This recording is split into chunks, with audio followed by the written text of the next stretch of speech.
Job, when people blame you for your suffering. This story is for anyone who has suffered, and then had people act as if your suffering must be your fault. For anyone who has been wounded, and then questioned instead of comforted. For anyone who has had to hold on to the truth about themselves, while others quietly built a case against them. Job was not suffering because of hidden sin.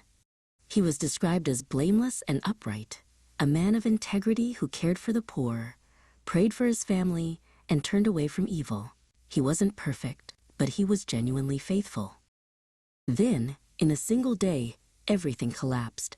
Raiders, fire, violent wind. His livestock gone, his servants killed, his 10 children dead under a collapsed roof.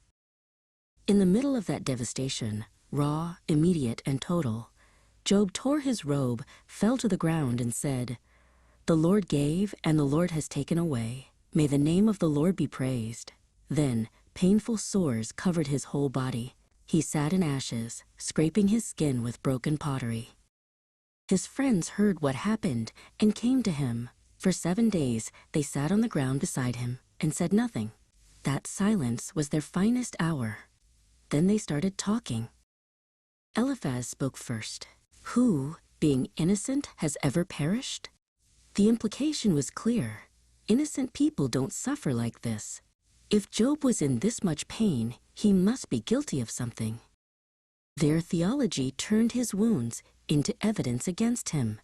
Bildad went further, suggesting that Job's children had died because of their sin, that Job's suffering was simply God's justice working itself out. Comfort became accusation. Zophar was the harshest. "God has even forgotten some of your sin." He urged Job to search himself for hidden wickedness, as if the right amount of self-examination would unlock the exit.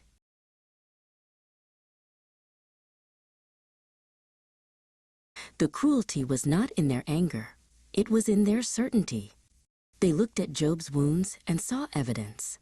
They turned suffering into a verdict.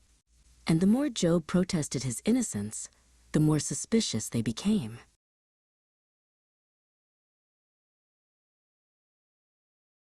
Then a younger man named Elihu entered.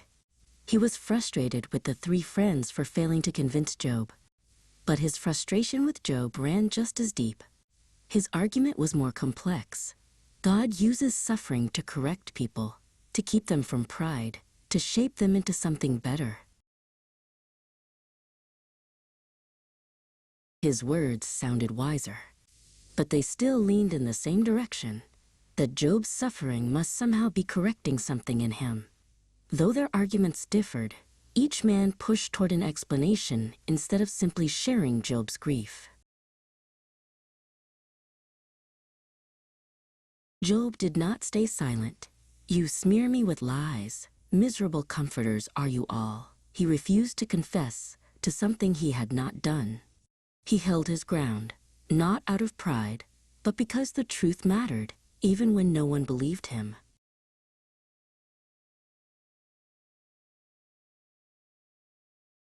At the end of the book, God speaks out of a storm.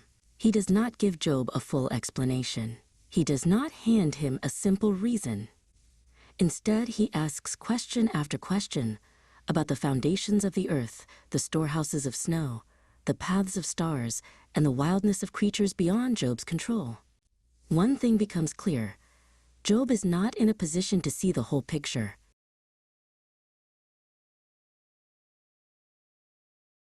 Then God turns to Eliphaz and says something that changes the shape of the story.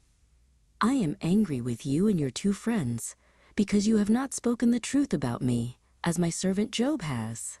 God rebuked the men who blamed Job. He vindicated the one who refused to confess to a lie.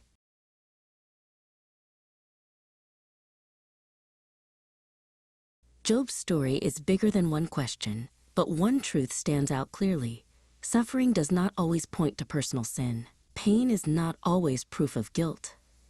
And the people who arrive with explanations instead of presence, however sincere they seem, may be speaking falsely about both God and the wounded.